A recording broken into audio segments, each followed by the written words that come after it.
It's so dumb. But it's funny that you said that because this week, and I want to say the last couple of days, this last 2 or 3 weeks, and then probably gonna be all of next week. I've been in this like I don't know what it is, but around birthdays, I feel like you start being real reflective on how like you start viewing life and whatnot. My birthday's next Friday, and I'm turning 25.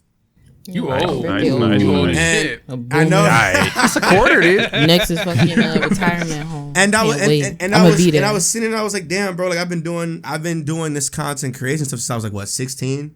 So it's almost 10 years. And I'm like, wow, like I've done a lot. I've been, you know what I'm saying? We've been through a lot together as not only a friend group, but as individuals as well.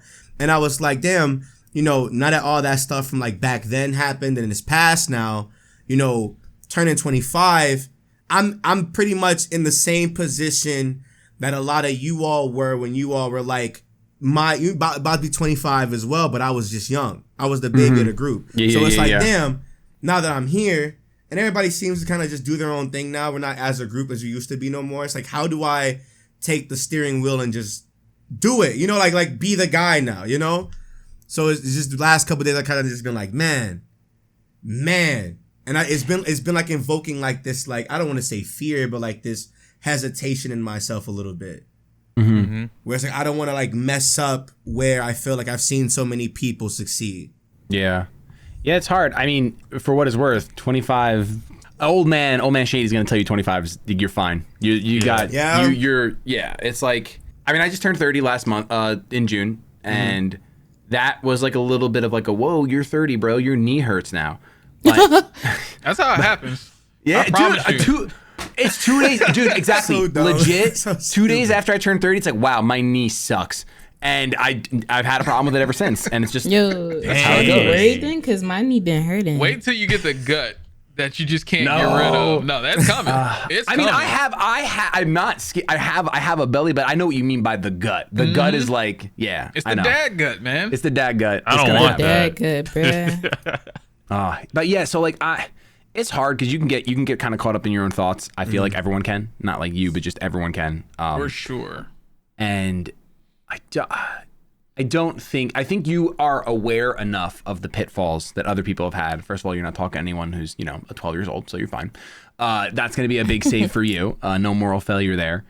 And the other stuff is, man, I heard the best piece of advice I think I've ever heard in terms of, this was specifically in terms of streamer success, and not that I have that. I'm looking at this and I'm like, write this down, like straight up Patrick. But the person had said the most impactful thing you can do for your career online is to be interesting.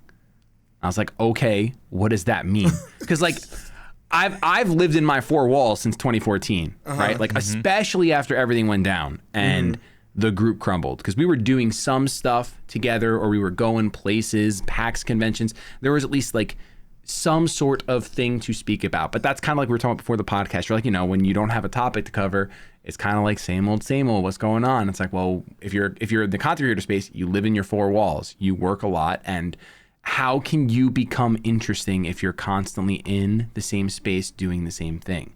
And I was like, oh no, what did I do for 10 years? I have not been investing in myself for specifically the past 5 years. And there's going to be seasons when you're not investing in yourself, especially if you're like involved in a relationship. You really need to log hours into Genshin. I get it. There's just no way. But that was fire. But really, like I recognize that I have started now to work on things that are completely removed from content creation, just so that when I am creating content, I am more interesting. It's going to add value to it. Okay. And it adds value to you as the creator, and then that is going to automatically flow through. If your content is personality centric, right? Kind of like you were talking about before. If you were trying to be Berleezy and you were like, I'm going to play this game and I'm just going to play the game and people are going to watch me. That's personality focused. You're not skill focused because you're not trying to be the best at the game. You're not informative because you're not trying to teach people about the game. You're just trying to entertain. So that's like a huge tidbit for content creators. identify what you want to do. You got to set a goal. Do you want to be the information guy? Do you want to be the comedy guy? What value are you adding to the viewers? Because same thing, right? Like everyone's looking for value, and especially now in an oversaturated market, it used to be you didn't have to, right? Like my career was made on not adding value. I put my face cam on. That was it. I was one of the first people to do face cam live Wi-Fi battles in Pokemon community. That's all I did. It was nothing special, and that carried. Ooh, but like, your face. But now in a saturated market, now it's the standard. But now if you're coming into this and you're trying to come up, you have to figure out what is your value that you're adding to your content. Why should someone watch you? Like, are you the wittiest person in the world? Like, can you come up with a joke like that and play off the chat immediately and keep people's attention? Or are you going to be like super analytical about the game or the content you're covering, and you're going to give every single, like if you look at someone like, why does his name slip my mind? Not Munching Orange. Other person. Oh my gosh, I literally did an episode of Platinum with him. Why is my brain? Loxton and Noggin? T-Tar Tube? What is his name? Not T-Tube. Chugga Conroy. Okay. You look at Chugga Conroy, and he has been doing the same thing since the beginning. 2006, 7, something like that. Yeah, he does super intense walkthroughs where he does everything in the game. So basically Gerard the Completionist, but Let's Play version, which means like he literally has a Xenoblade Let's Play that went on for over a year. Oh my God. But it works because he has decided I am the information. And he is still funny, but like his sell is definitely, like one of my friends always says it, he does everything in the game. He basically will sit there with game facts up. And I honestly feel like sometimes he might even do the video, like play the game, and then reset his console and load his save file and do it again, just so he knows exactly what pathing to take and show the optimal way to 100% this game. No, That's so much work for them JRPGs. Yes. So I found out, because I remember he did a video on like how I make my playthroughs or whatever, right? Before he even starts a playthrough, he plays the game. He plays the game, beats through it, look at whatever walkthrough. That way when he starts to play through, he already has the information. Now he's just commentating. Now it's just, hey, here's this. But by the way, you can find this. We'll come back here later for another weapon that you can get later in the game. That'll be amazing. Here's the odds of this. You could get a chance getting right here. I'm going to try and get this weapon or whatever. He'll speed it up. Boom, boom, boom, until he gets the weapon. And he show like the stats or whatever. It's like, wow. Crazy. Wow. And like, I can't, I'm not speaking for him. I'm theorizing like maybe he was like, I don't want to be the guy that's the best at like a competitive fighting game. I can't do the inputs, like speaking for myself. And maybe that was his words. Like, okay, so how can I add value to my videos? Oh, I'm going to do it all. I'm going to literally, like you said, play the game, and then I'm going to play the game again. That's something that like I would never want to do, right? Like I don't want to play a game and then play it again. So I know that that's not the kind of value that I can add to my videos. Like it's just not my personality type. And knowing yourself and what your strengths are going to be is going to really help creators find out how can they add value as a takeaway. Good. That's fire. I like that. I need to figure out how to make jokes because I'm funny. That's a cornerstone of every content creator, especially when they're starting out. It's just like, what do I do? How do I do it? And how do I get people to watch it?